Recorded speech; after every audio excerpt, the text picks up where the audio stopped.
Deal me in.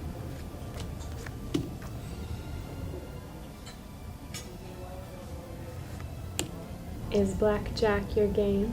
It's not so much my game as it seemed my kind of place. I'll stay. You sure you don't want to try for more?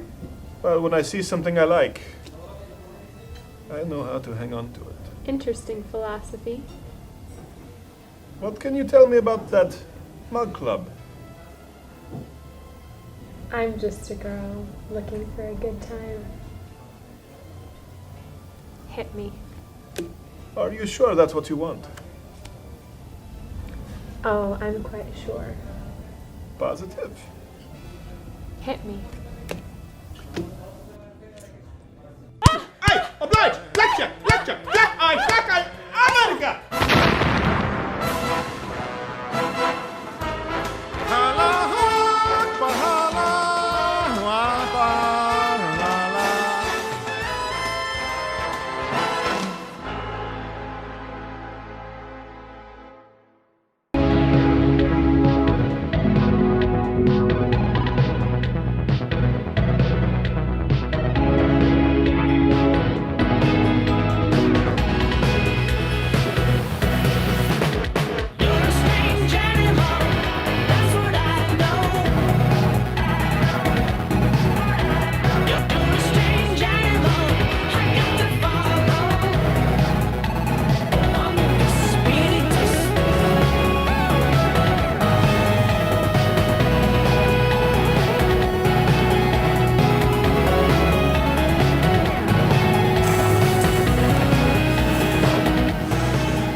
That's the ancient art of kata. We've been practicing that for the last month because to learn about cultures is to appreciate cultures. We have a huge show for you tonight. Producing with me in video studio, as always, is Jared, who is not gay. Follow him on Twitter at NotGayJared. Me at S. Crowder with your comments, conclusions, not the photoshops. I fulfill my legal obligations. Draw your own conclusions. We're good? I'm still not good at kata. None of us are good at kata. You know who's great at kata? Who? People who can't fight. Oh! At G. Morgan Jr. Yes. I wish people could see all your dance moves in the intro, not just a little here and there. No. It's beautiful. It's beautiful. It's strategic. You need to pepper it in there. Huge show. Big show. We have the Massive. return of, he's been traveling, Europe, all that, New York, Dean Cain. Yes! Yeah, Jared was finally on good unnecessarily terms. enthusiastic. And then, of course, Blaire White. Many people have been asking for that for a while. I hope it's pleasant. I actually am kind of a fan of Blaire and some of the content that Blaire puts out. So we've had differences in the past, but that's what Louder with Crowder is for. That and horrible jokes. Also, we'll be talking about VOX sanctuary cities. That's pretty big right now. It's obviously in the news, and VOX released a video. I've had a lot of requests this week saying, hey, can you get into the sanctuary city thing? I don't exactly understand what this is. So we will talk about that. But leading this off, the reviews for Bill Nye's series we talked about earlier this week are in. Bill Nye's series on Netflix, panned by critics. It's been plagued by low ratings, and it seems like it's going to be canceled. Bill Nye's allegedly been returning or planning on returning to his previous day job of not science. Poor guy. Poor guy. Poor guy. What can you Rough say? go. About it? Another Rough big thing, go. Joy Behar, did you see this? Joy Behar is in hot water because she compared illegal immigrants to slaves and Jews in the Holocaust. It's one of those things when you're thinking about, well, how do you write comedy? She already went to slavery and Jews in the Holocaust. Jews. Got it all Usually if covered. someone compares it to slavery, you're like, oh, and someone compared this to Jews in the Holocaust because we're taking it more extreme. She just snatched up all the comedy. She did. She let potential- herself know where to go. Yeah. That's it. Which actually, I mean, in comparison, Whoopi Goldberg, her frustrated rant pales recently on her tepid morning coffee being compared to Hurricane Katrina. Oh. She seems like she didn't. She knows now She knows now. to walk a mile in their soggy shoes, Whoopi.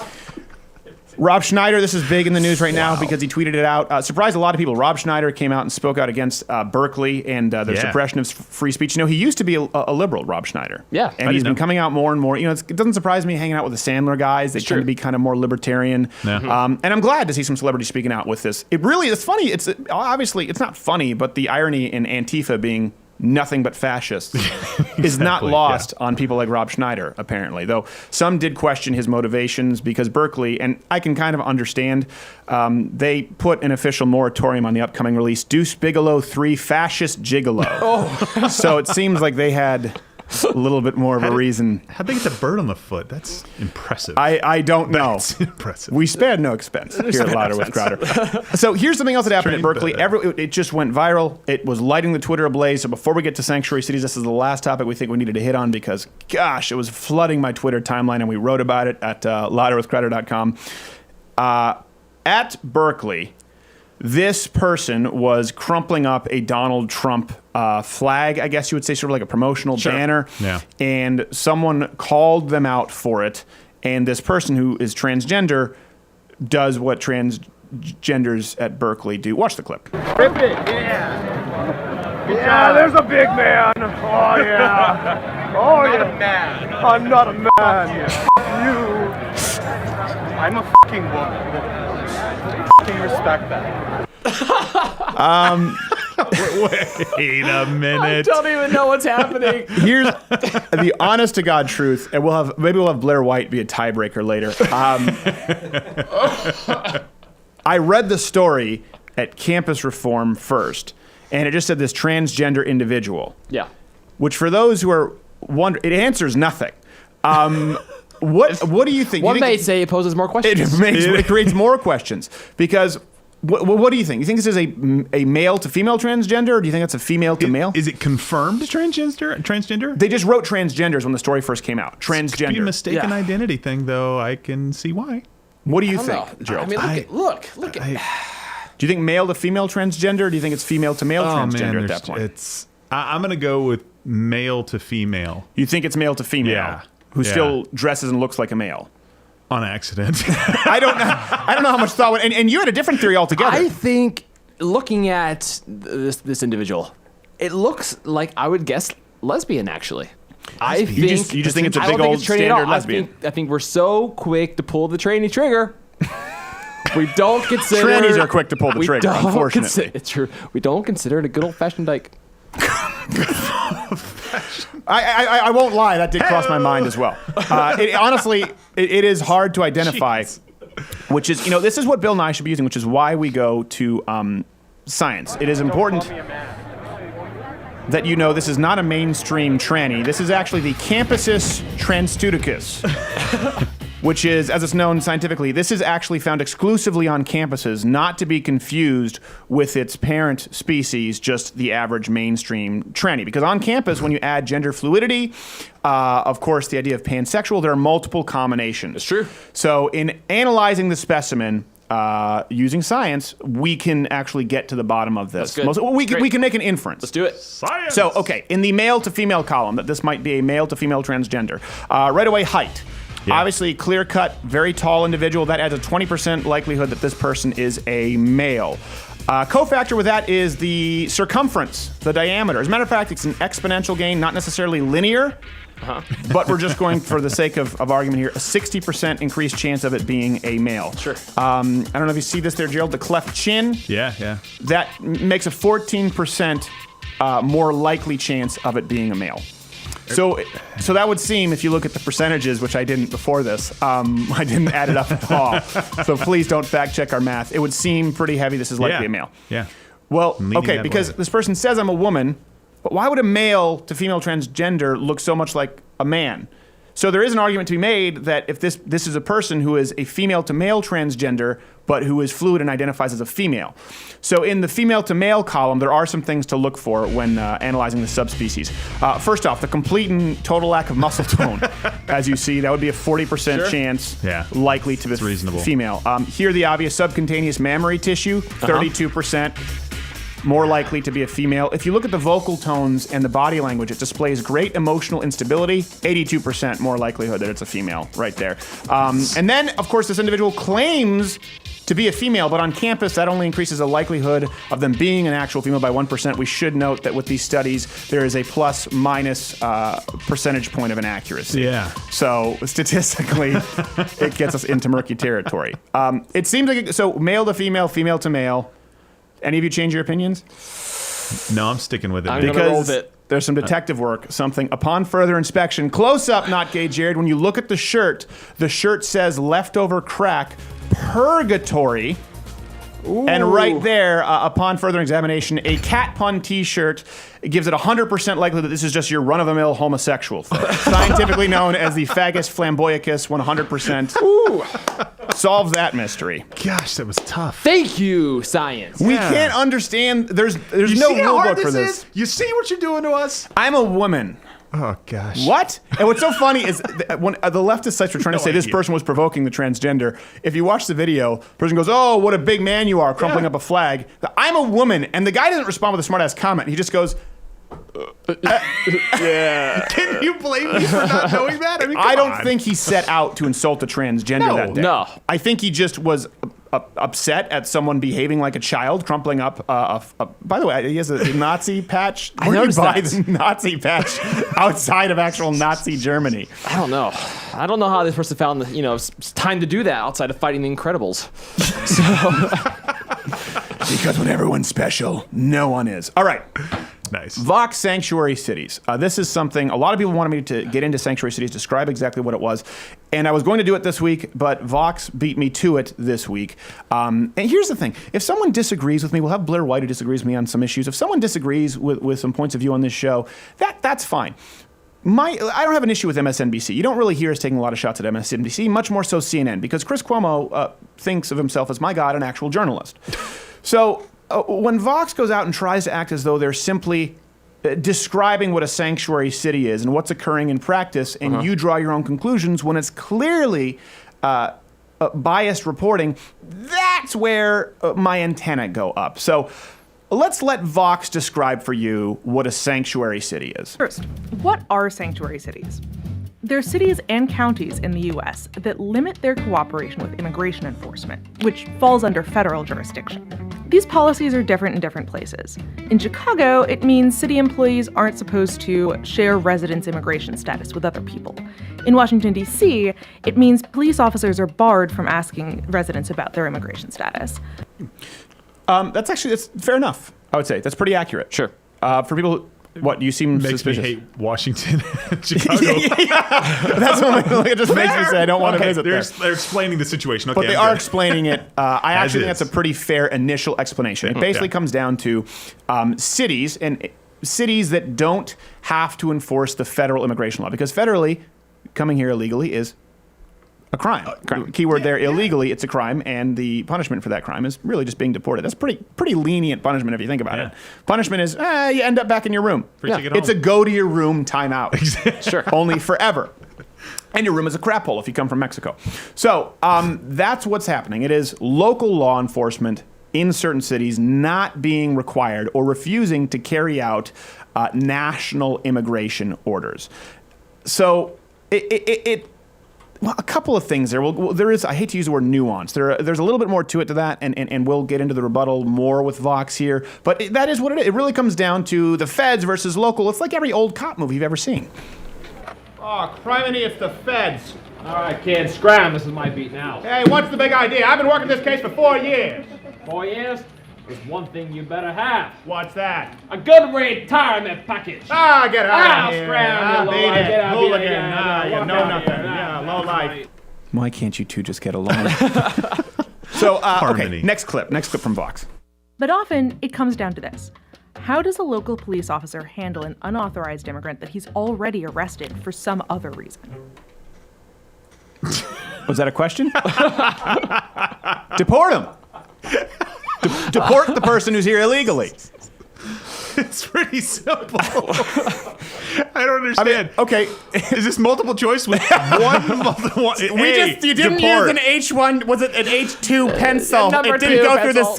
Scantron. B, if you need other options, please retire from law enforcement. Please refer to A. What?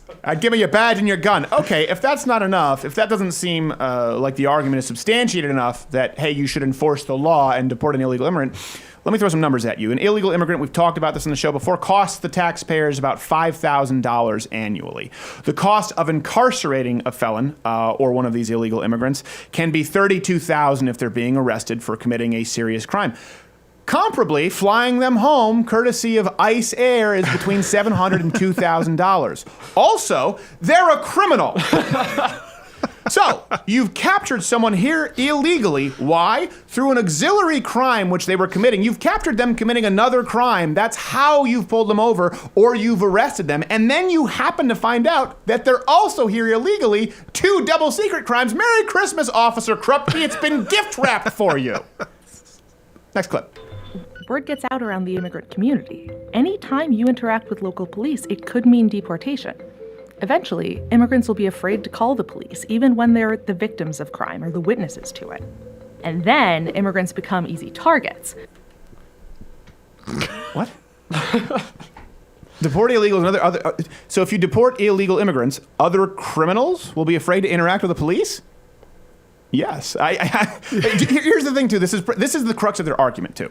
Let me preface this. They get into very quickly the constitutionality. Now, constitutionally, local law enforcement are not required to enforce federal law, basically law enforcement that would fall under federal jurisdiction. Okay? However, they're not really being asked to enforce something that would fall under federal jurisdiction. What they're being asked to do is provide a 48-hour waiting period for ICE to come in. Basically like, okay, hold on, I'll get my keys, I'm coming to pick them up. They're just asking local law enforcement to keep them there long enough so that ICE can come in and do their job and deport these people illegally. But let's go with the crux of their argument here, which again goes back to the science of feelings, right? As Bill Nye talked about it. Yeah. The premise, do you really think that illegal immigrants right now are calling their local man in blue, backing the blue fervently for peace disturbances or domestic disputes? Los Angeles Police Department. Hey, man, yeah, like my neighbors are playing their music really loud. Okay, can I have their address and your name, sir? Shit. What? No habla English. They are crafty. They need to bring in the feds. Okay, since Vox is, hopefully you've realized what's happened. They described sanctuary cities accurately. Yeah.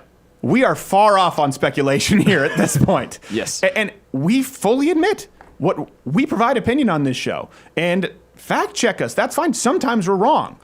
Okay, but Vox is trying to present this as a nonpartisan view of sanctuary cities. So since Vox is speculating here that in what is supposed to be a non-biased video, let's think this through. What does it play it through, as Gavin says? Do you really think the net result of enforcing deportation laws will be that tax-paying, police-compliant citizens in a Latino paradise will now become an enclave to crime? I don't think the evidence will bear that out. As a matter of fact, I think the evidence will show a very contrarian conclusion. In late January 2017, shortly after he got into office, President Donald Trump signed an executive order that opens the door to withholding federal funds from sanctuary cities or counties. The wording of that order is vague, and it's already being challenged in federal court. But if Trump's plan does move forward, it could put local law enforcement officers across the country in a lose-lose situation. For them, deciding whether to honor a detainer request is often about choosing between financial security on one hand and public safety on the other. What? First off, what? And yes! Yes, exactly. Okay, if a policeman, sometimes called a lawman, right, refuses to enforce I've seen the Steven Seagal show. If they refuse to enforce the law that ensures the safety and order of its citizenry, the higher-ups or even the taxpayers who fund those who are supposed to carry out the law sometimes cut the purse strings for the lawman. Was anyone else not aware of this sort of unwritten, well, actually written, but for most people, this was in the contract every time. Contract? I can't get it. If you don't enforce the law, we remove law from your title. It'd be like, and you're just a man or a woman anymore. Be like, sir, I'm going to give you $20 for a pepperoni pizza. Okay, that's a spicy meatball, because that's what they say. And then they take your money, but they don't give you a pizza. Yeah. And the owner of that place says, well, you know what, we're going to fire you. Why? Because you didn't make pizzas. Is that hate speech? You racist. Well, the meatball was, but the analogy remains. Next clip. If the federal government issues a detainer request and the local police department refuses to accept it, the state government can step in by taking away one of the state funding streams from the local police. That's what happened in Texas in 2017. The governor of the great state of Texas, Greg Abbott, has declared he will sign a law banning sanctuary cities. He's already issued an order that cuts funding to those sanctuary cities. This is dangerous, and I will not allow it as governor of Texas. Okay, here Right, we go. baby. Yeah. Vox's argument, as we see, rests entirely on feelings. Again, they're claiming public safety here. Right? This is the argument. They're saying, well, cops have to choose between deporting illegal immigrants or public safety. No cooperation. Yeah, or public safety. Well, hold on a second. What does that mean? Does that mean, are we talking safety of legal immigrants who obey the laws on a day-to-day basis? Are we compromising their safety by deporting illegal immigrants? Enforcing deportation makes them less safe? I'd like to see a reference on this from Vox. Any reference. Or are we talking about public safety specifically of communities consisting of illegal aliens because they might live in fear of actual laws being enforced? It's like they're arguing for drug dealers. Hey, somebody stole my drugs. Can you, what? You know what's going to Doesn't happen. make You're going to sense. get trumped. They're going to say that you just called all Mexicans drug dealers. I was comparing it. It's just comparing its criminals. Okay. Jeez. So instead of that hypothetical that Vox presupposes, let's look at the evidence here. Guess what? Illegal immigrants here tend to commit significant amounts of crime. Not all immigrants are committing crime, but crime is high in the illegal immigrant community. It turns out when you skirt the law and flagrantly disregard the law to get here, and you're not even on the books for the law to find you, you may not have a ton of respect for the law. And this is the single issue that brought Donald Trump to power. Because people who are here legally, and I come from a family of it, not a family, my mom is French Canadian. She didn't even speak the language. She learned the language. She's a tax-paying citizen. I am the biggest advocate of doing it right by the books that you can find. But people are tired of the illegal immigration. And this is what brought Donald Trump to power. Everyone thought that he was racist, and they said Donald Trump's racist for wanting to enforce the laws. Let's paint him, let's tar and feather him, and the American people will try and distance themselves from the racism of believing in enforcing immigration laws. No, he won, and now arrests of undocumented immigrants have gone up 32%. And guess what the result of that is? I'm going to guess illegal immigration might be down a smidge. Down 61%. Dang. Illegal immigration down 61% since Election Day. Even PolitiFact says it's mostly true.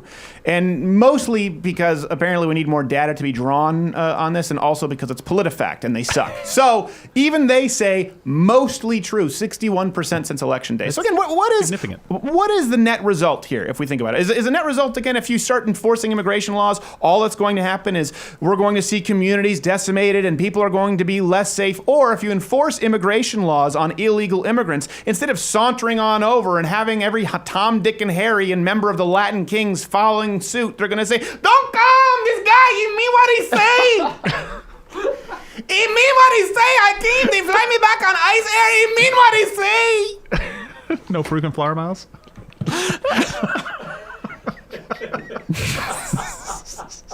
It was a blackout day, man! It's not playing around! I thought I was getting double miles. They're all blackout days! So maybe when we're seeing we're gonna get letters. And I'm the one that's in trouble. You're for in the previous trouble. comment. I didn't say they were drug dealers. I just did a racist accent.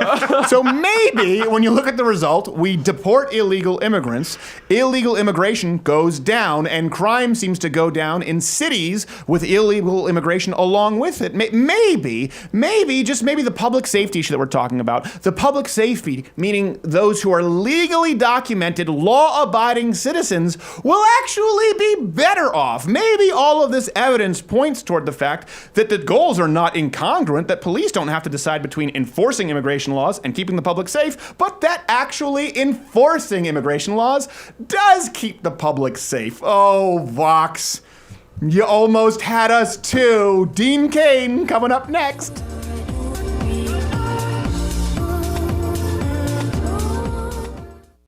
Home Body Break with Steven Crowder and Not Gay Jerry.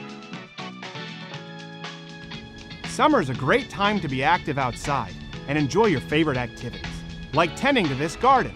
But it's not without its pests, as you can see with these bees. I'm highly allergic. The good news is that you can create a homemade solution without the use of any synthetic, unnatural, or harmful chemicals that could harm the environment. Just mix 3 parts vinegar and a couple drops of peppermint in a household spray bottle. Mix and allow to sit for 20 minutes. Then gently spray on the affected area and watch as your unwanted guests It's only pissing them off. return to greener pastures. The key is to find the Oh my God, it hurts! The peppermint was supposed to help! Why were there so many of them? Home Body Break with Steven Crowder and Not Gay Jared. Sponsored by Mug Club.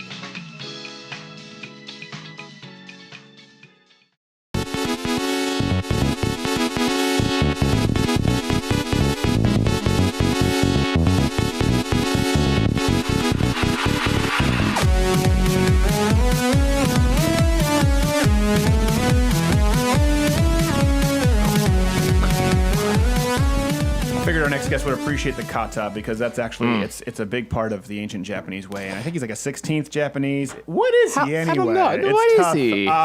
But you know him, you love him. He's one of the regulars here on Louder with Crowder at Real Dean Cain, and you and Dean are good.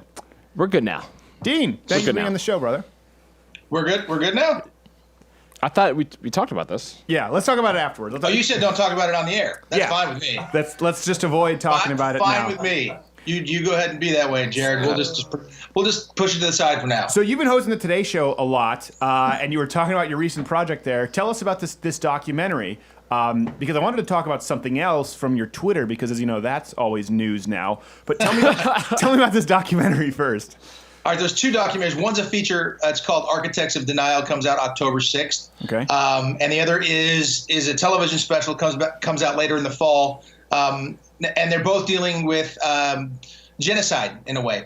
Specifically, Architects of Denial is dealing with genocides that occur all over the world and have occurred, specifically targeting the Armenian genocide that started in 1915 until 1923, where 1.5 million Armenians were killed, 900,000 Greeks and 750,000 Assyrians, just a whole bunch of people, awful stuff. We hadn't even coined the term genocide at that point in time, No, but it didn't catch on. forward, It became more of a fad later on. The genocide. It wasn't hot yet. Well, the honest truth is Hitler has that quote, and he says, after all, who remembers the Armenians? And that's what it's about. Because if you don't call it what it is and you don't name it and label it, you can just pretend, it never existed. It's that history written by the victors kind of thing. Wow. So this documentary goes and explores that, goes through it all, provides more incontrovertible proof, and it's hopefully something that can shine a light on the situation. So people like there are people who deny it. Do you know anybody who denies it? Yeah, well, it's funny that you lay that up for me. Cenk from the Young Turks,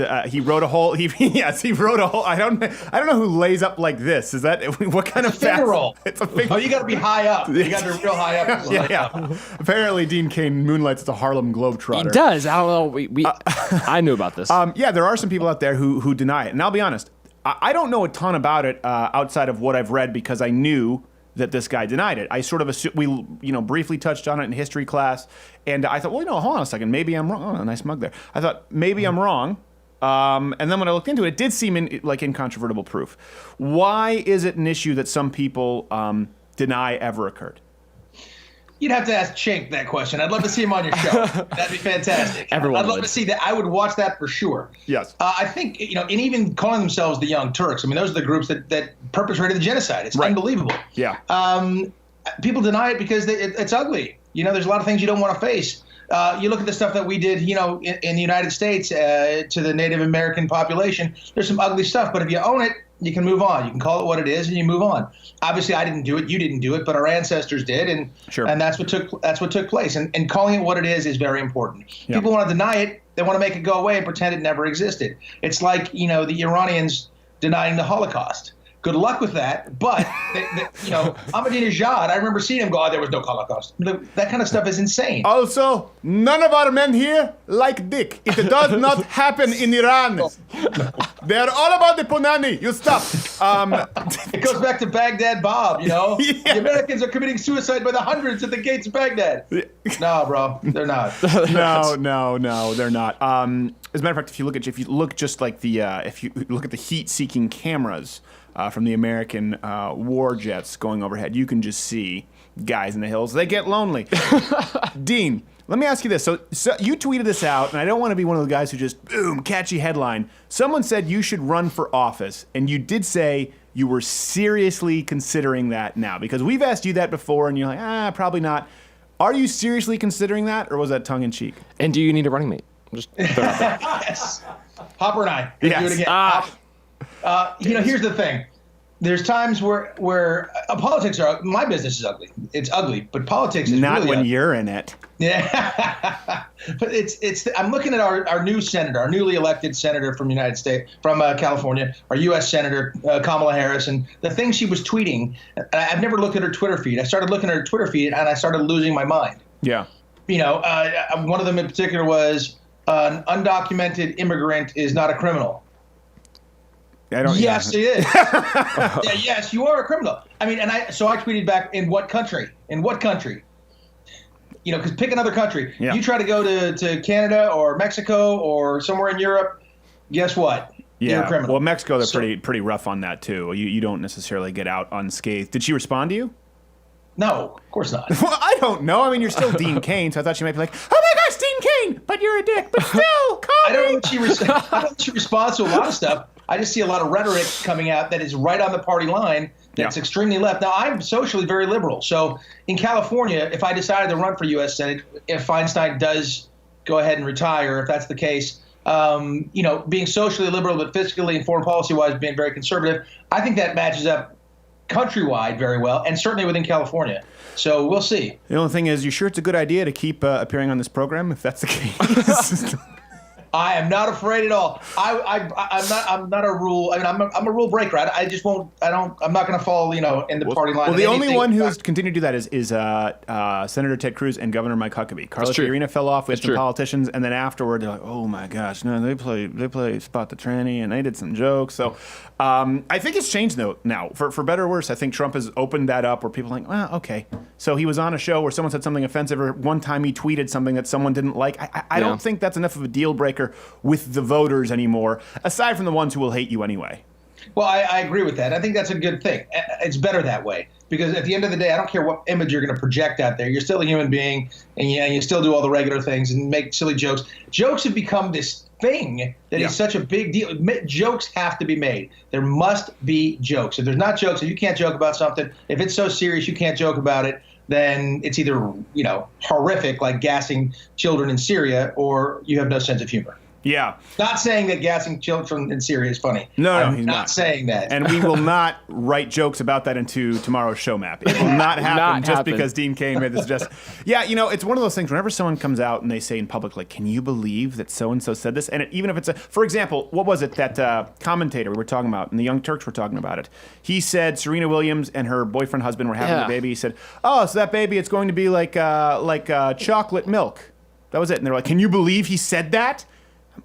Like the color, like a light brown? Yeah, chocolate milk.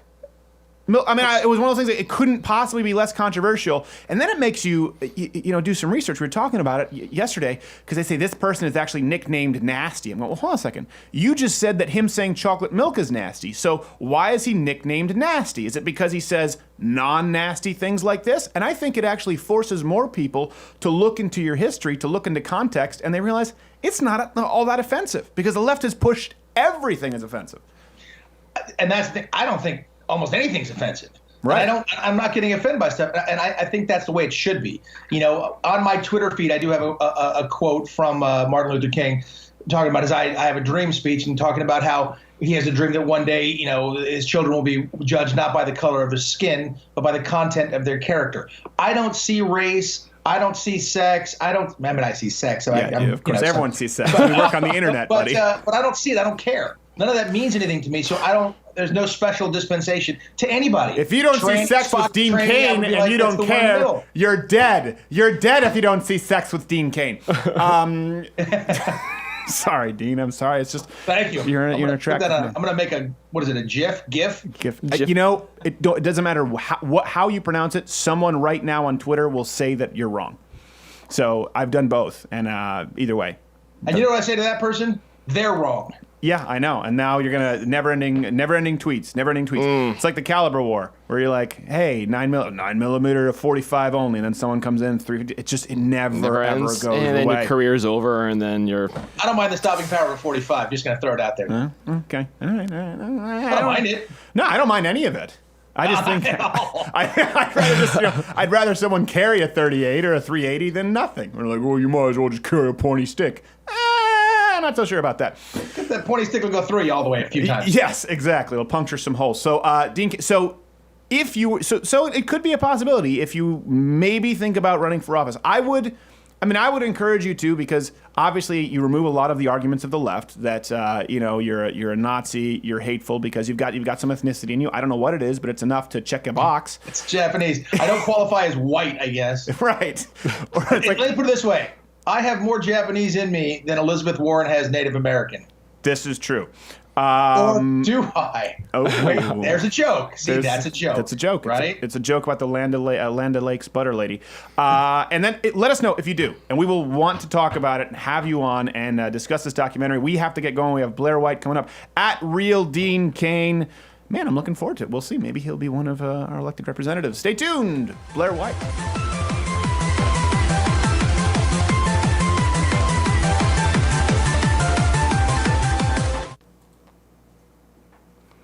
Just 1%. Well, Jared said 2%.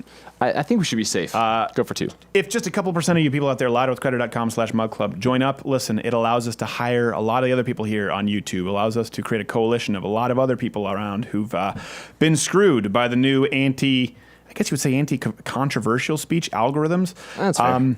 It's $99 annually. It's $69 for students, veterans, or active military. And now we actually have the ability on the CRTV app for you to listen audio when you're on the go. Can't tell you how much we appreciate it. We've seen a ton of people signing up for Mug Club. Not only do you get this hand-etched mug, but you do get Louder with Crowder daily. You get Not Gay Jared and Courtney's Morning Grinders. You also get access to Mark Levin, Michelle Malkin, plenty of other people. And you can help keep the doors open and everyone employed.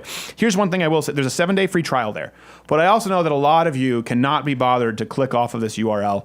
I don't blame you. I'm a child of the millennial era. What's of the millennium? I'm a part of the millennial generation? I don't know. Did you know we're more likely to use paper towels, not napkins, as millennials? I find that to be true. Also irrelevant. I thought they were the same thing. But true. Guess how many napkins you can stuff in a mug? Well, you'll have to purchase one to find out. I don't even know what I was talking about. What was I talking about before this? Talking about millennials, talking about clicking off. Oh, millennials, you can't click off. So there will be actually here on YouTube, because YouTube is going hard and fast now with their Google algorithms to remove fake news. We're going to be offering 2 weeks free of The Daily Show on YouTube. 2 weeks free. Right now, there's still a 7-day free trial, but we are going to give away the show for 2 weeks for a limited period of time. Tune in to see when that will be in our videos or maybe next week's show. It's likely going to be within the next month. 2 weeks completely free. After that, you can decide if it's enough value to you or not. One thing you should know, when you purchase cable, for example, ESPN is a good example. ESPN gets $6 per cable subscription, and they're still laying people off. They're still laying a lot of people off. Places like CNN, a lot of these news companies, they don't make their money off of not a majority of their money off of advertising. They make it off of cable subscriptions. So when you purchase cable, you're not just you are directly putting money in the pockets of people who seek to destroy everything you hold dear in a very tangible way when you purchase cable. So if you're going to unplug in a very tangible way, you can assist with people who not only are creating this show and the shows at CRTV, but grow it really quickly. We don't want to see people out there with Patreon struggling to get by. Behind the scenes, I know a lot of people are scared, and I think you're going to see us helping a lot of them really soon. louderwithcrowder.com/mugclub. Sign up today. If you're a yellow belt in karate, don't tell anybody you do karate because that could invite a fight, but you can even get the student discount. Just type in student. Type louderwithcrowder.com/mugclub. We're cool like that.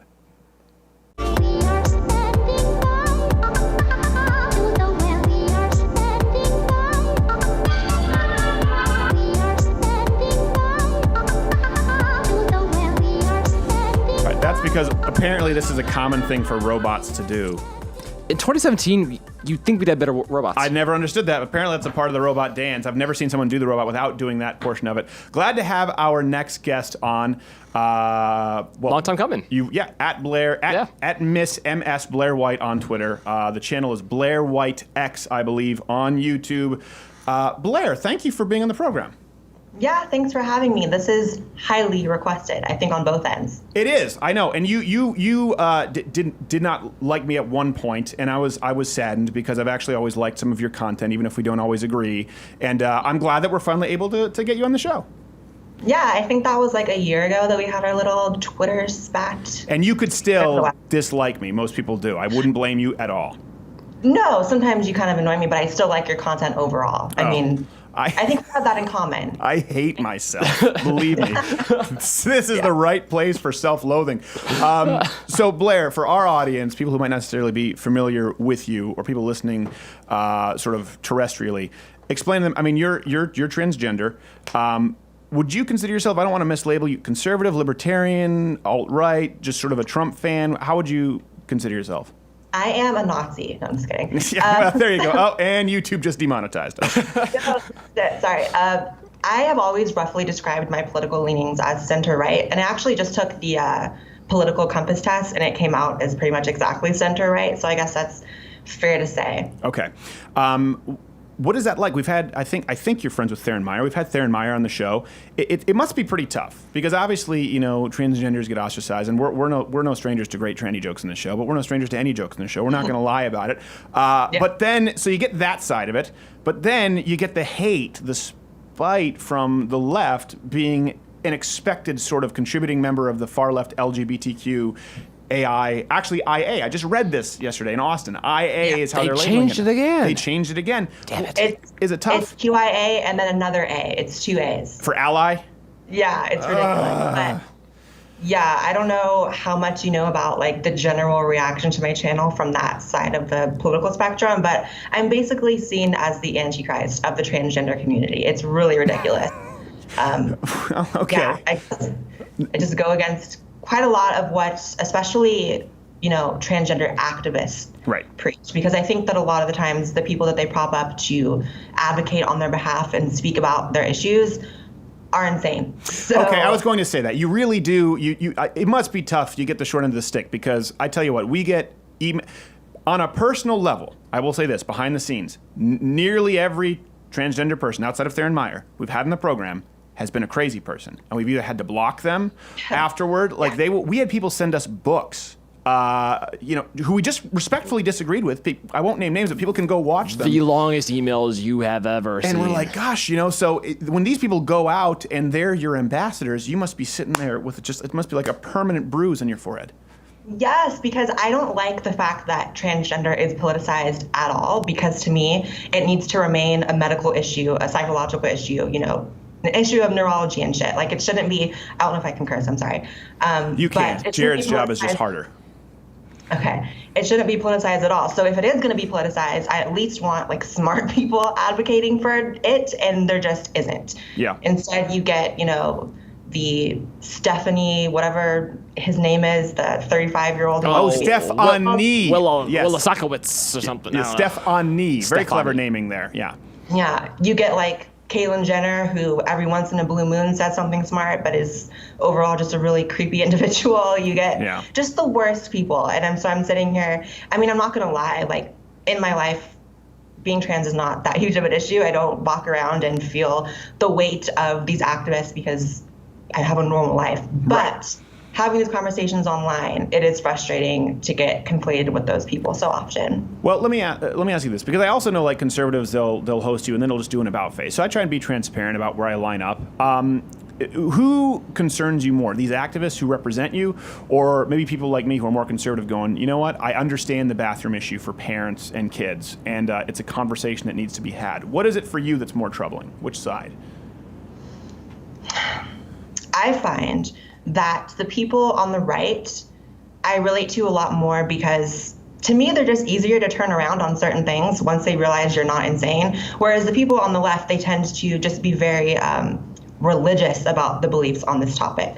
So for me, I definitely do get more shit from the left. Yeah. But as far as the bathroom issue, neither side has really done a good job of convincing me that this issue matters as much as people want it to be. Sure. People pretend it is.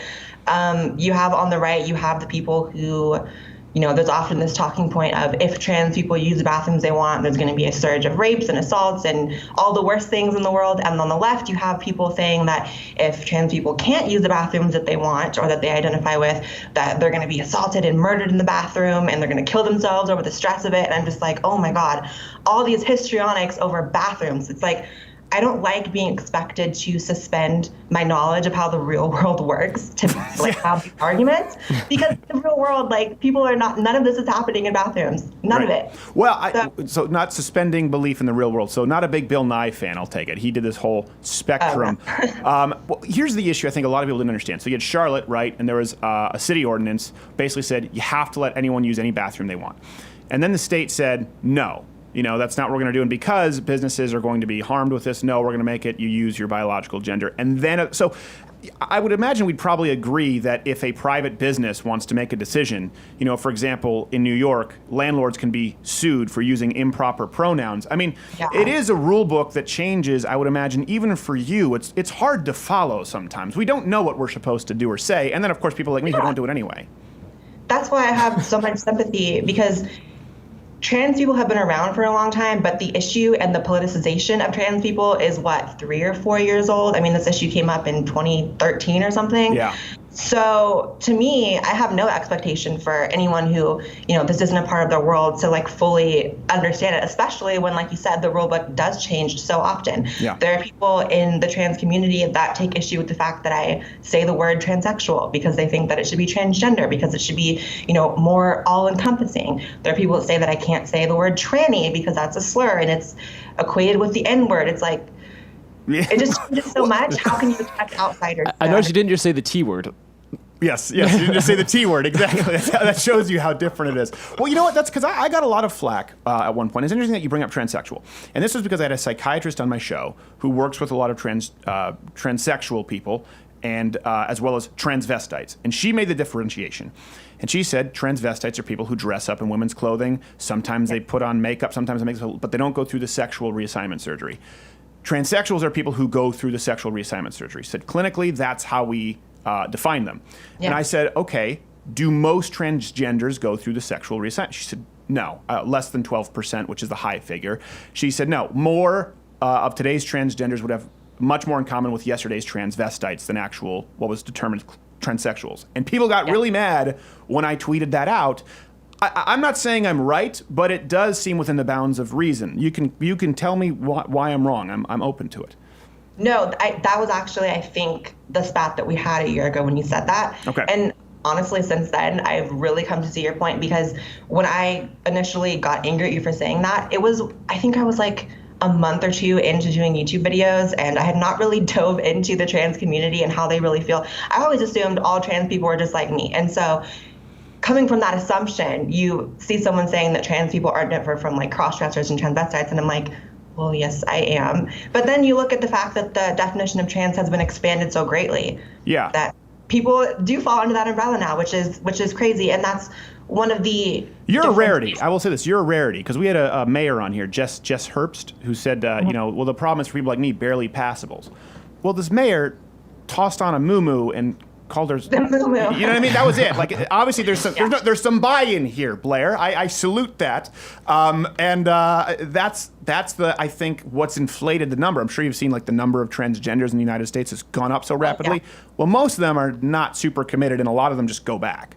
Yeah, and what concerns me even more than that, because listen, people can call themselves whatever they want. You can label yourself as non-binary, transgender, transsexual, trans anteater, I don't care. But the thing is, what concerns me is the amount of new cases of trans children. I think in London, there's a 4 times increase in the amount of kids being referred to gender clinics in hopes of, going on puberty blockers and hormones. And it just really, I don't know if you know my stance on kids transitioning, but I am vehemently against it. So that concerns me even more. I think it's, there's a difference, right? But I also think children should not be in charge of making any serious decisions regarding, their life's path. Certainly not sexuality at that point in their life, or gender, because common sense, right? Right. When I was a kid, I said when I grow up, I want to be a woman so that I can still have sleepovers. My brother and I shared bunk beds, and I was like, oh, that's going to be a bummer. I want to be a woman when I grow up so that I can share bunk beds with my brother and be his wife. My parents were like, you don't know how that works.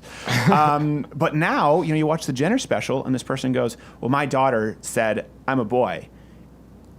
That's it. How much more clear can you get? I'm like, be a parent. She's 4.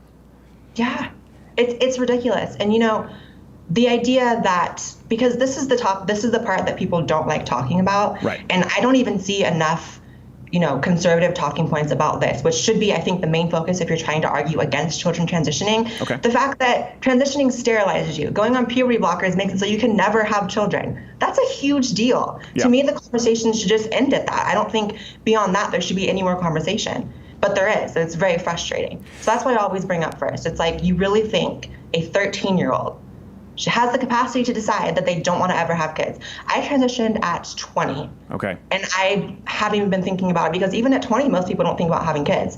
Right. And now I'm sterile and I can never have kids, which is really shitty, because, I assume as I get older, I might want some.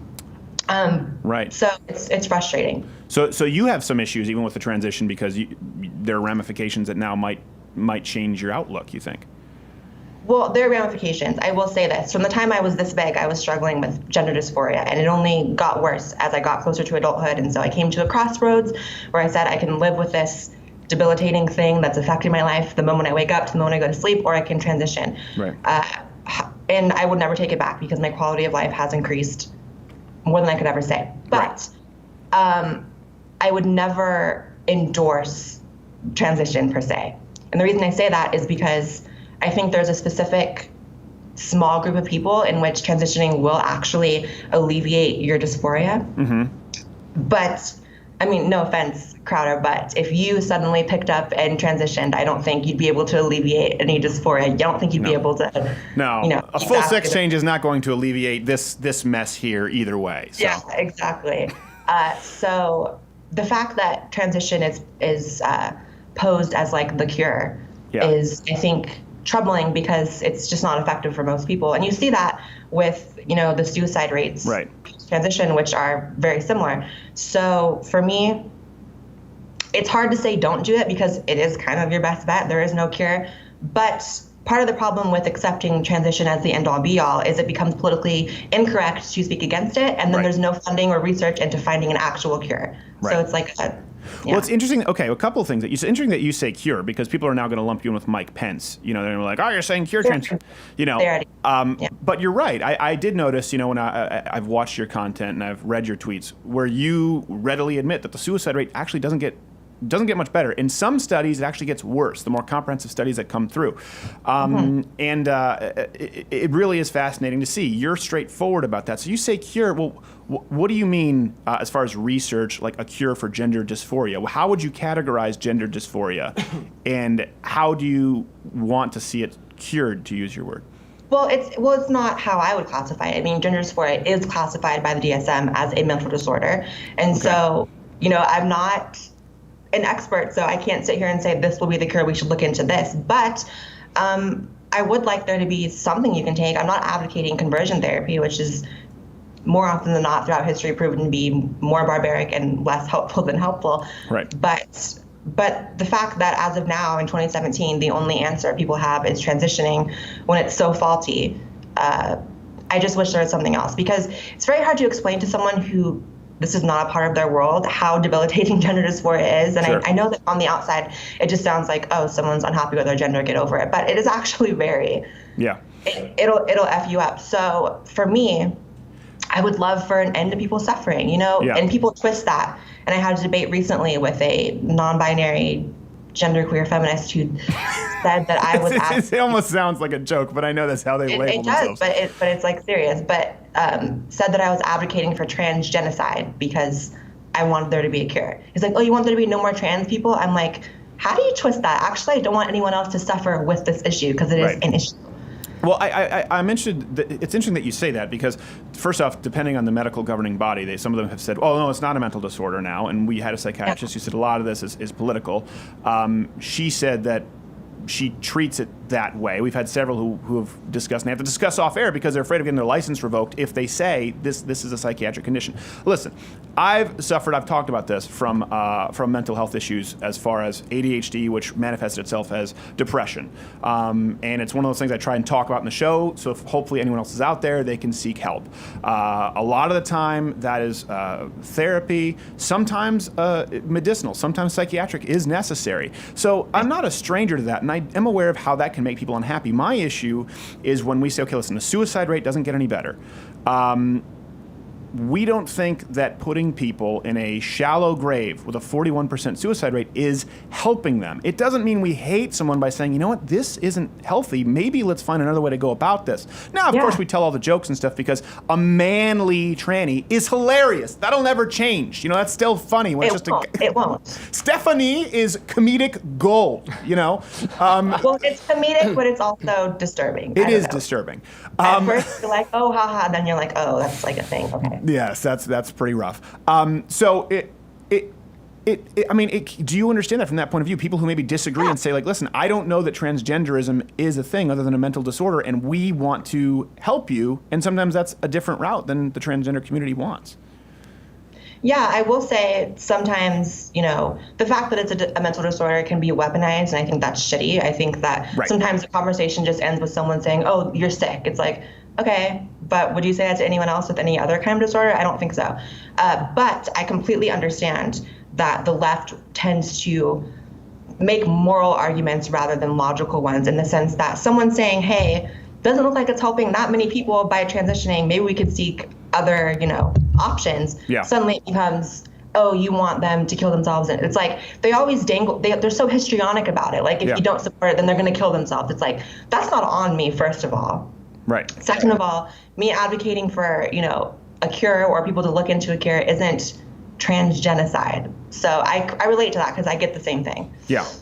Yeah, well, it's interesting that we're talking about this. I'm glad that I think we agree on more than we disagree. I think the one issue on which we disagree is, here's the thing, we disagree. But my point is this: unlike people like Bill Nye, I'm willing to engage in a conversation. You know, if I cite a study that the brain the changes occur after cross-hormone sexual replacement therapy, I know there are studies that would contradict that, and then I know there are subsequent studies that contradict that. I don't have the time with every single article or video to say, well, then there's this study, and go down the tree branch. But I'm willing to entertain the idea of a conversation, even if we disagree. The issue, and I think what's going to be bad for the trans community, is people like Bill Nye, first off, who don't know anything about it, just saying gender is a spectrum, and they do a slam poetry session about it. And my God, that's not a good ad campaign for you. No, and you know, some people view me as like an advocate of sorts, just on the other side. It was never really my intention. In fact, when I first started my channel, I spoke mostly about men's rights, and I would speak about anti-white sentiments in the media and stuff like that.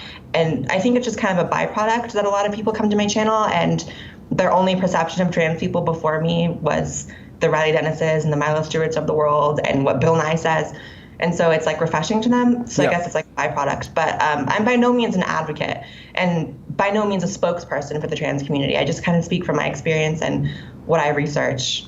Yeah, but that's also very moving, I think, to a lot of people. You know, we have Chad with AIDS on the show who talked about the gay community. He's gay. He talks about the gay community, and he talks about the HIV epidemic. You know, he had someone who was a gift giver, and he's talked about this in the community. Yeah, he was sexually molested and HIV, and so he advocates for disclosure laws. And then we had what's his name, Zach Ford from Think Progress, who advocates against disclosure laws.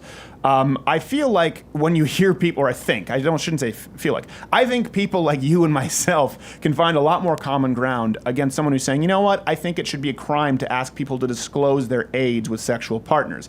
I think this is so radical, but the radical left has the media pulpit. So that's mainstream transgenderism now. Yeah, and I think with most things, the truth is always somewhere in the middle. And especially with this issue, people tend to talk past each other. And it's frustrating because, like I said, I don't like the politicization of it. I would prefer if this stayed in the medical field entirely, because in my opinion, that's the only place that it can be discussed properly. And there are even issues over there when they discuss it, because there's conflicting studies, like you said. Sure. It's just about, I mean, we talked about the suicide rates of trans people. There are also a lot of studies that show that the suicide rate becomes less common with familial acceptance and having a supportive family, which I think is great. And so I think that's an important message to put out there. But what I think is also important to say is that there should be no authoritarianism surrounding this topic. There shouldn't be laws that dictate how you should interact with people, or, you know, I think that's crazy. And I think it's a bad look. Like, why would someone ever want to hire a trans person who instantly becomes a liability to their business if they slip up on a pronoun? Like, that's why I say, even though on the surface it may seem like I would have more of an issue with you, it actually is them, because they're the ones that put me in this position in the first place. Right. So, And a lot of them aren't willing to entertain a discussion. Even if you said, you know what, I'm going to come double barrels blazing, I have a problem with what you said, we'd still welcome you on the show. I mean, I'd like to think we have a pretty decent track record of doing that. It's just pretty hard to get people who disagree with us on the program. So it's rare that we get productive discussions. But hey, let me ask you this. Maybe you can be a tiebreaker here. Did you see the Berkeley... well, I don't know. It was reported as a transgender. Did you see the Berkeley transgender who ripping up the Trump thing and threatening to beat the crap out of the guys? The big redhead? Okay. Is that a male to female transgender? Is that a female to male? Is it just a gender queer person? Because we couldn't figure it out. And the article just said transgender. I probably have about as good of an idea as you do. Okay. But from what I read, I think it was a male to female transsexual because they got... Well, trans person, because they got upset over being called male. So you think it's male to female? Again, we're talking about the representation thing. There was Zoe Tur, I think was their name. Zoe Tur. Almost strangled Ben Shapiro. Yeah, it's like, what better argument for the fact that like trans women are like inherently feminine and like female-brained to have these burly like dudes walking around threatening to kick people's ass. Like, stop. Just stop. Well, here's the thing. I don't know, because if it is a male to female, we were doing a whole analysis earlier. If it is a male to female transgender, it's a male to female transgender who then dresses and cuts his or her hair like a male. Like I said, I don't know the rule book at this point. And what's funny is I saw the leftist kind of reporting on it. You know, this guy committed hate speech. I don't think the guy knew that was a transgender when he said, "Oh, big man," you know, like crumpling up the flag, and then he goes, "I'm a woman," and the guy doesn't say anything. He's like, "That's it." This is what I said before. It's about being forced to suspend your knowledge of how the real world actually works. When it comes to pronouns, people act like it's a thought process. It's not. Yeah. Using someone's pronouns is a subconscious, judgment based on secondary sex characteristics. In other words, what you view someone as. Someone walks into a store, they look like a woman, you're going to say, "Ma'am, it's not a thought." And so this idea that you should walk around and like ask people their pronouns before you talk, it's just not real. Right. It doesn't work like that, Yeah. Well, and that's why I didn't use pronouns when I brought you on the show, because I'm liable to slip up. With you, I would probably very likely just instinctively say she. With Mayor Jess Herbst, it would be a struggle for me to not say he, because I'm looking at a man. And it's just it's just instinctive. So I just try and avoid it, because I know I'll make the mistake and step on that landmine at some point. Yeah, but then there's also the people on the other side who act as if they will only ever use the pronouns that are congruent with someone's biological sex. And that's not real either. Because if you and I were to go to dinner just to hang out, and you got there after me and I was already there, and you told the person at the front of the restaurant, "I'm here to see my friend," and you said, "The guy in the red shirt," and I'm wearing the red shirt, like, he wouldn't take you to my table. You know what I mean? Right, so yeah. It's just about approaching it and being like practical about it. It's all very practical, and people make it out to be something that it's not. Right. Well, that's a good point. That is a good point. And I think, like we were all saying, here we were all saying she, and Edward the Sound guy is more traditional, so he was like, she, he didn't know. And it's, again, he's not hateful. And even if we disagree with the sort of modern transgender movement, it doesn't mean that the pronouns are a manifestation of hate. It is bizarre, and I think Bill Nye is the worst. But I'm glad to have a tiebreaker. So there you go. There you go. Male to female transgender. Not Gay Jared thought it was just a lesbian. I thought it was a lesbian. I mean, it looked like a big dyke. So. It did. It's really, really difficult. And it's not even, at that point, we're not even making jokes about it. We were sitting there looking at the story in the pitch meeting going, I am confused. And we had about 4 or 5 people come in. My wife couldn't determine. She was like, "That's a man." No, wait.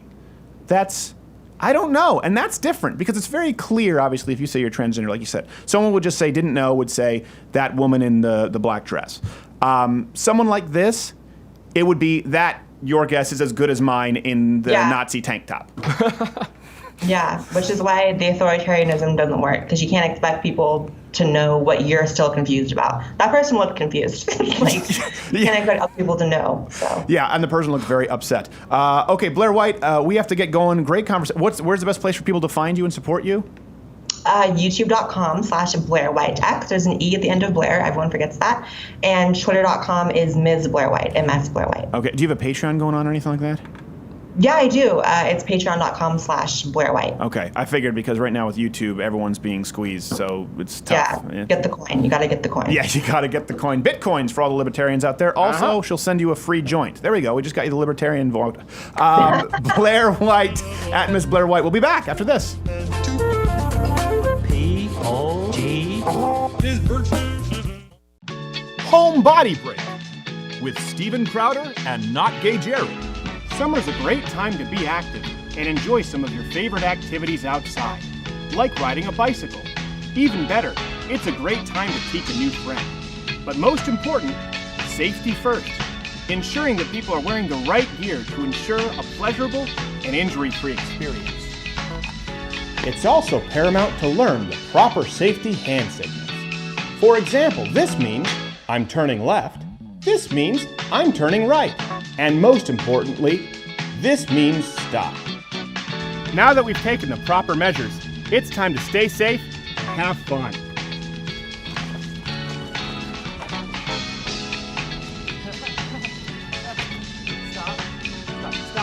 Stop! Oh my God!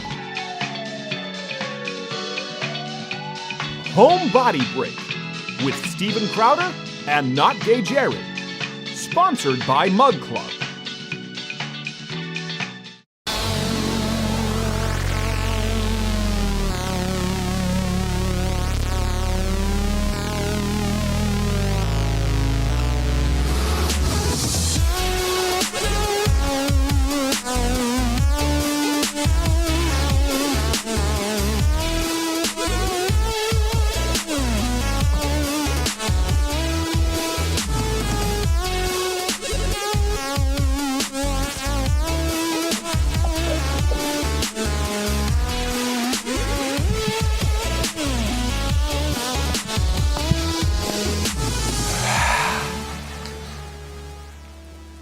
Request for that. We return to the drowning dance because a lot of you apparently like to see us pantomiming death.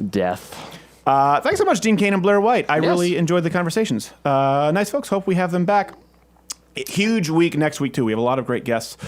We have Patrick Moore, who is one of the founders of Greenpeace, PhD in ecology, and he says the entire modern climate change movement is bullcrap.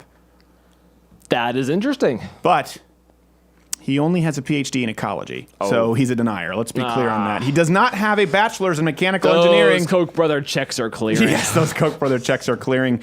And we have a few other people. Oh, we have Diamond and Silk. Diamond and Silk will be on the show. Diamond and Silk on Monday, actually. I remember when that just became huge. I'm like, we have to have these ladies on. Well, they have a publicist who's very much like, what do you want to have them on for? Diamond and Silk are very busy. And they're like, of course they are. Of course they are. That's perfect.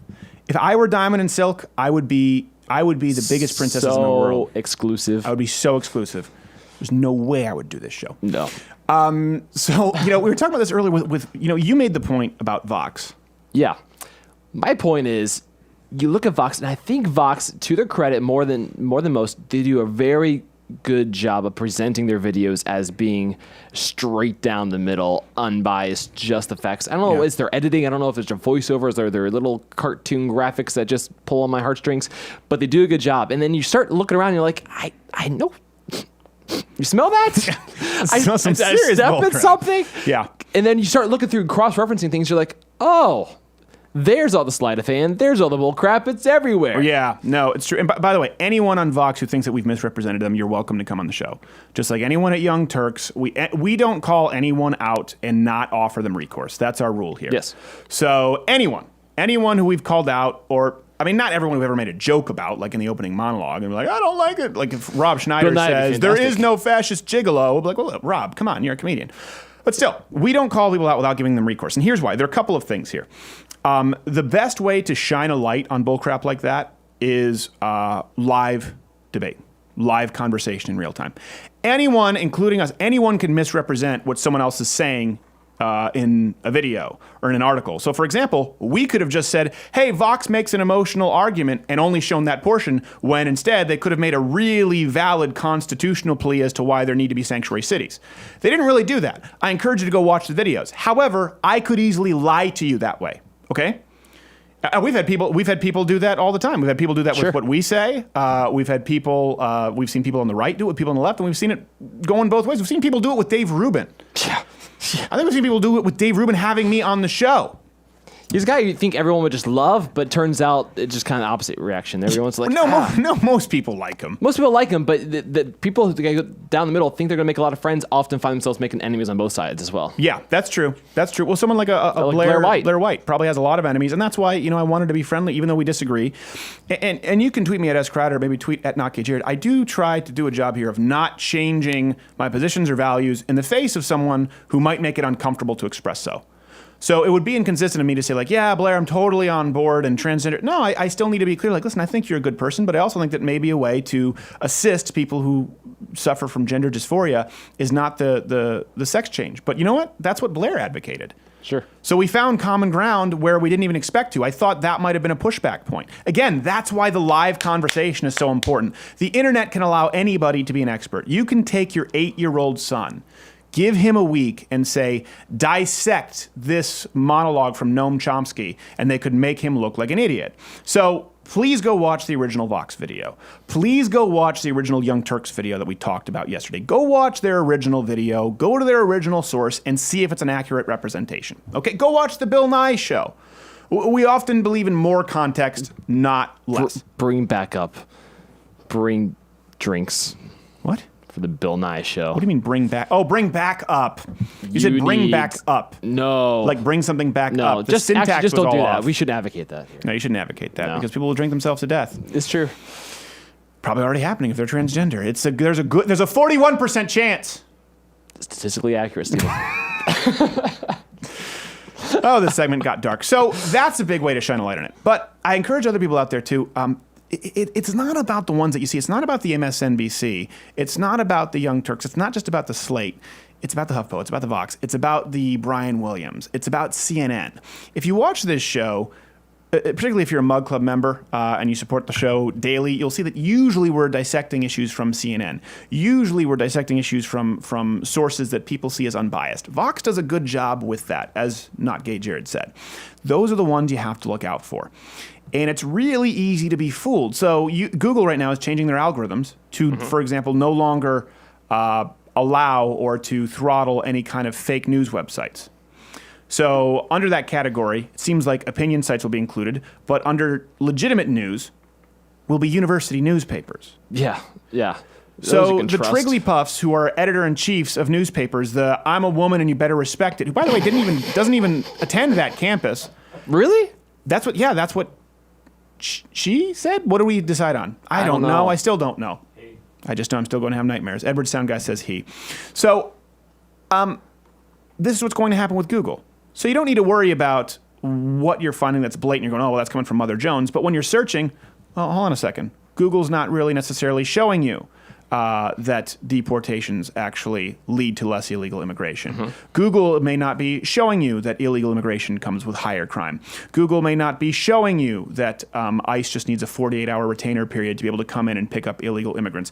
Google may not be showing you that illegal immigrants are not likely to alert the local authorities regarding domestic disturbances as it is. Google may not show it to you. VOX may not show it to you. CNN certainly is not going to show it to you. They'll show you Russians peeing on apparently plaster in front of Donald Trump, something along those lines.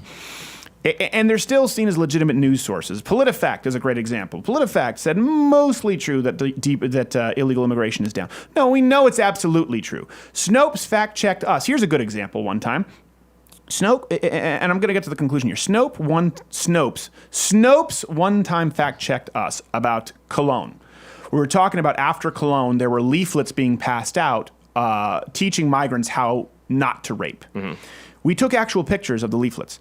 Now, if you read the original article, we said that after Cologne, these leaflets were being passed out. They were being circulated in significant numbers, voluminous numbers. That was the original article. Now, some people tried to say, hey, they didn't just print, those pamphlets were printed long before Cologne, Germany. Yes, exactly. We never said they were printed right now. We talked about the circulation of those pamphlets. And Snopes tried to say, well, if you look at this, no, this is inaccurate because these pamphlets were printed a long time ago. But if you read the original article, that's what we said. Just but because we said because now they're raping a lot. So they're making a comeback. The don't rape pamphlets. Yeah. Just because your church evangelism tracts were printed up in 1979, right. Still using them. Right. Well, especially if we haven't been passing them out in numbers and we pass them out tenfold starting tomorrow. That would be newsworthy. So Snopes says, well, actually, were printed a while ago. Well, yes, but Snopes doesn't say, and by the way, they were being recirculated in mammoth numbers and passed out on the street after the Cologne attacks. Why? Because Snopes, I don't even think addressed the Cologne attacks. Maybe they printed too many. Maybe they printed too many. It's just a surplus here. Snopes. On the back of it, it's telling you the wonders of Jehovah. You don't know, but the point is, Snopes sucks. PolitiFact. People can do that easily. People can take anything out of context and craft an argument against an argument that you were never making. And Vox does that a lot. And they're really good at it. And so I want you this week to, we've always said this, right? Set HuffPo, set all of the sites that you hate, all of the people who you don't like, watch them, listen to them, read them on a regular basis. Also, try to learn not to hate them. Don't be angry about it, but educate yourself and be in the know. Even more than that is I want you to have your antenna up whenever you read something that you think is not biased. Whenever you see something where you're going, gosh, what is a sanctuary city? You type it into YouTube, guess what's going to be the first thing that shows up? It's not going to be this podcast. This thing's been demonetized by segment 1, okay? Yeah. By the time Jihadi Bond it's theme on page song, 12. It's on page 12. Vox is going to be right up there. And again, it starts with this is a sanctuary city. We can agree, okay, that's accurate. We're not beyond agreeing on facts. And it uses that as a springboard into speculation. Now, there's also nothing wrong with that if you're straightforward that you're giving an opinion or that it's speculation. Vox doesn't do that. CNN doesn't do that. Chris Cuomo doesn't do that. A lot of people on the left don't do that. Something else that's important. I won't say that Vox is lying. I won't say that someone else is lying. Lying means that you can prove a motive. I just think they're wrong. Now, there are some people who I will argue very rarely, it really seems like this person is proactively lying because you can go back and check an inconsistency where they knew information that they withheld. So that's something important too. It doesn't necessarily mean that these people are lying. It means that they are wrong. And again, there's always confirmation bias. You are choosing to go along with the narrative. We do it too. We try and be straightforward about that. But for every biased piece of reporting, every biased piece of journalism, this is a comedy show, but out there, biased pieces of journalism that you see, for every one that you do see, there's 10, 15, 20 that you don't see. The New York Times, up until recently, did not think that they were biased. They genuinely didn't think that they were biased. Only 7% of reporters identify as Republican. I'm sure Walter Cronkite thought he actually was the gold standard of journalism. But he said you couldn't be a journalist and be a liberal. I'm sure Dan Rather maybe didn't even know that people were forging documents to try and indict Bush. Maybe he didn't even know. I'm sure a lot of these people aren't aware that they're super biased. I know because I've been in the halls at Fox News, at CNN, at all of these places. I've been on these programs. And a lot of the time, many of these people think, well, I'm doing my job as a journalist. And they either make a judgment call to omit something, which is pivotal, or they don't even know that it's relevant to be included. So don't attribute the motive, but be aware that for every one you spot, for every bottle cap you spot, get the metal detector, be the creep with the zinc oxide on your nose and scan across that seashore because there are 20 more lurking beneath the surface. And one of the most valuable tools that you can have in your toolbox, particularly as you go into university right now, or if you're just someone who surfs the internet, is being able to decipher. The left is trying to teach classes to decipher fake news, and what do they try and teach you right now in school? They say, well, anything that's opinion is fake news. No, opinion can be real news tainted with opinion. Opinion can be real news and offering an opinion. Fake news can be inaccurate news. And you see that a lot, and you often don't know that you're seeing it. And that's what really gets my goat. And I just bought one, a Nubian one, because they make great buttermilk. I love you guys. See you next week, Monday, with Diamond and Silk. That'll be fun.